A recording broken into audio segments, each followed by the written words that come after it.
Ang video na ito ay tuturuan ko kayo kung paano tayo mag-submit ng photo dito sa ating PS Bank.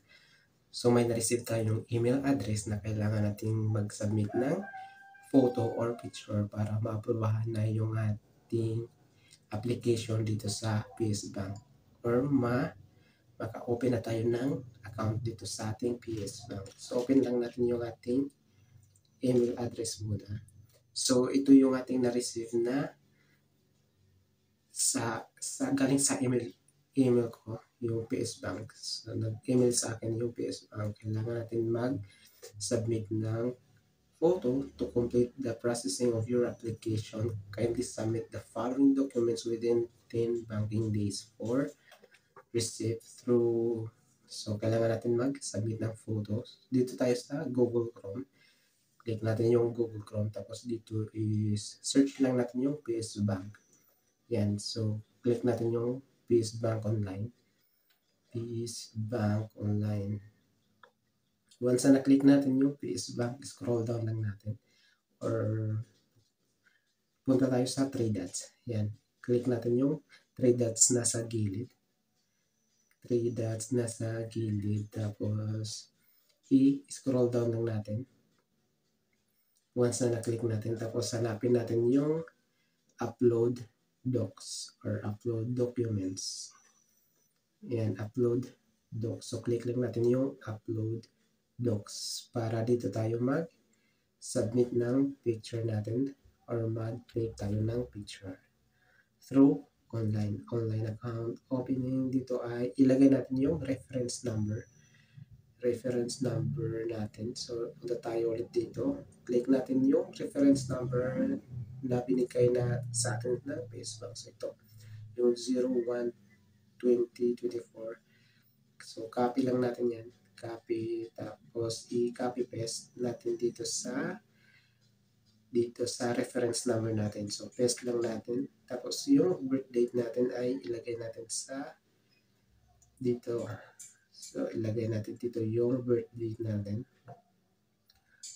para 08/30/1994. Once na natapos na tayo sa reference number at sa birth date, click lang natin yung submit.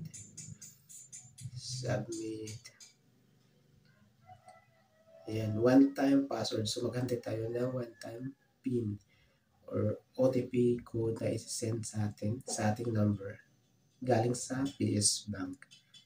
So, maghantay tayo ng code. So, ito yung PS Bank verification code 951899. So, ito yung OTP code 951899. Tapos, click natin yung submit. Yan, one time submit. Click natin yung submit. So, additional. So, click lang natin yung submit. Go. Send a photo. So, mag-upload tayo ng photo. Pwede rin tayo mag-picture mismo dito sa PS Bank Online. Yan, mag-picture na tayo ng sarili natin. So, ito ang kailangan lang natin ay mag-picture sa ating mukha. So, hindi natin kailangan ng full body. At kailangan lang natin is ganyan lang. Yung picture lang natin. Tapos, click natin yung check. Yan, para ma-upload na yung ating photo. Tapos, click natin yung submit. Once natapos na tayo sa pag-picture natin sa ating sarili, click natin submit.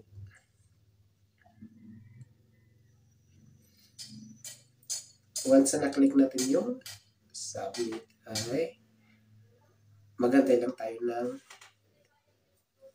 2 days or 5 days para ma-approvehan na yung ating account dito sa ating PS Bank. Success. Thank you. Thank you. Your documents are now submitted to review. So, back to homepage na. So, ito yung ating reference number tapos yung birth date. Yun. So, may nag-text sa atin ng PS Bank.